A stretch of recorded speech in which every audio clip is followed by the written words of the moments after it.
like champagne. I'm totally vibing. It's true what they say. It's all about timing. Hi everyone, welcome and welcome back to Unscripted. My name is C Chronicles. I post vlogs on this channel as well as fragrance reviews. And if that style of content is something that you like, please do consider joining this channel by subscribing. And to those who are already subscribed, thank you so much guys for the continued support. Also note, I do have a second channel where I focus on Middle Eastern fragrances. The name of that channel is C Chronicles Talking Sense. The link of it is in the description, and I'm going to put a little picture on the side of the screen for ease of reference for those who want to check out the content I have there. We do mostly clones and dupes on that channel. I'd very much appreciate it if you became part of the second channel as well. Welcome to today's video.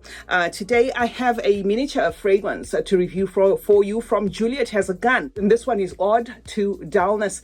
This is the packaging guys for the miniature, the 7.5 ml. The actual bottle is gonna look like that in full size, but what I have is a vial. Now this is a 2023 composition, a fragrance I could have brought to you a while ago, but I had been testing it out from time to time. Let me just show you the close-up of that. That is the name right there, and then it says Juliet Has a Gun right there. For the purposes of this video, as I reference my arm, I'm just going to spray so that you can see that reference point. Okay, so that is Ode to Dullness. So the notes listed guys are only 4, but I believe there could be more going on in this fragrance. On Fragrantica I saw cashmere wood, sandalwood, tonka, and some star anise. The fragrance in itself opens up as a presentation that feels soft and clean, kind of has that laundry vibe there.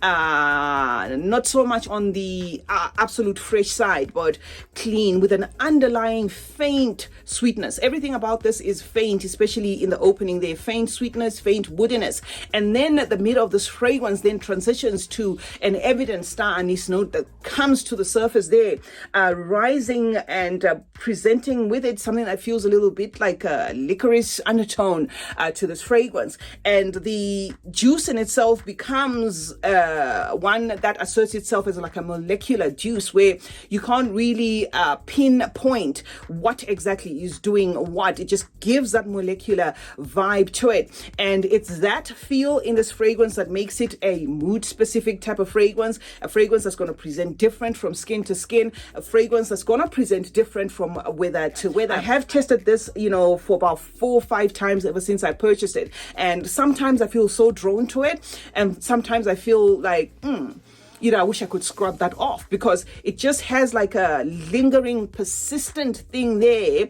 that is linear and stays all through to the end. The best example of that lingering thing that I can give you guys is the feel that you get from, let's say, Creed Silver Mountain Water, where it's a fragrance that has that mineral note, that ozonic mineral note that you can't really describe, and it is that very note that some people are either going to like or not like at all. The same note can present to some as like having like a salivary undertone there, having like somewhat of an annoying thing there.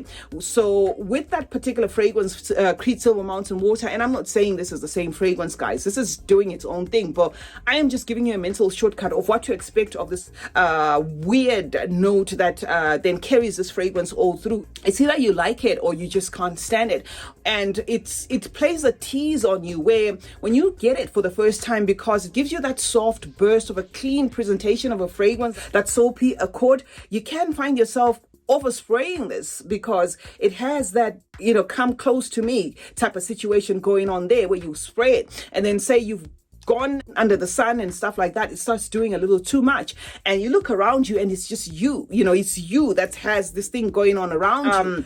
It bounces especially straight to the wearer than the people around, because every time I've tested this and I have, say, walked past, my daughter is one person who is slowly becoming a frig head herself. She has never really commented, especially when I've worn this. And I do understand that I haven't worn mine, a lot because it's a mini. I mean, I needed to leave some for the purposes of this review. I haven't worn it so much, but the few times I've worn it, it's not like she's given me compliments. I sometimes do that with fragrances, to deliberately wear wear them close, to my relatives, my friends and stuff, just to see their reaction. This is one that I haven't gotten a reaction of, but I can firmly say that while I wear it myself, it sometimes comes across as bothersome. That sort of fragrance that I can personally say this vial is enough. I'm not going to go for the full size because it can be pushy. It has that marine note, which is not listed. Okay, I can only blame it on the starness, but it has like a marine note there, something that aligns mostly with that Creed Silver Mountain Water thing, without it being a clone of Creed Silver Mountain Water, but being a DNA that if you love Creed Silver Mountain Water, you're probably going to tolerate this. But to put it plainly out there, it's molecular. By that I mean it's a fragrance that you can either wear on its own, or you may want to say you've bought it and you're stuck with the bottle. You may want to play around with it to see how it presents, paired with other fragrances there, where you layer it, and maybe it can tone down on that intense, persisting, lingering accord, that lightly woody, annoying accord there that you get in the mid. Now, in terms of longevity, guys, I can assert that this fragrance on skin lasts a good while. Now that I've sprayed it on my arm there, I'm most likely, because I'm recording at night, if I don't scrub it off, I'm most likely going to wake up, still smelling wafts of this fragrance. So it is quite persistent there in terms of staying power. And then the DNA in itself is genderless because of that marine tone to it. It does not claim to have a marine or ozonic tone or mineral note, but my nose does draw something that feels mineral there, which makes it a fragrance that either men or women are going to be okay with, as long as you love the DNA. Everything in this fragrance, apart from that bothersome note, is subtle, and by this I mean you're going to get a faint woodiness, a faint sweetness, a faint licorice tone to it, right? And then that tonka ties everything there, giving it that longevity as well. So it's pretty long lasting, this fragrance. As for the price point, I'm not sure whether it's going to be reasonable or not for what it is, but I personally I'm not going to purchase full size, but I'm happy, to have tested this fragrance. So yeah, guys, that's what I had for you. Juliet has a gun, Odd to Dullness, a 2023 composition, a fragrance that you can wear all year round.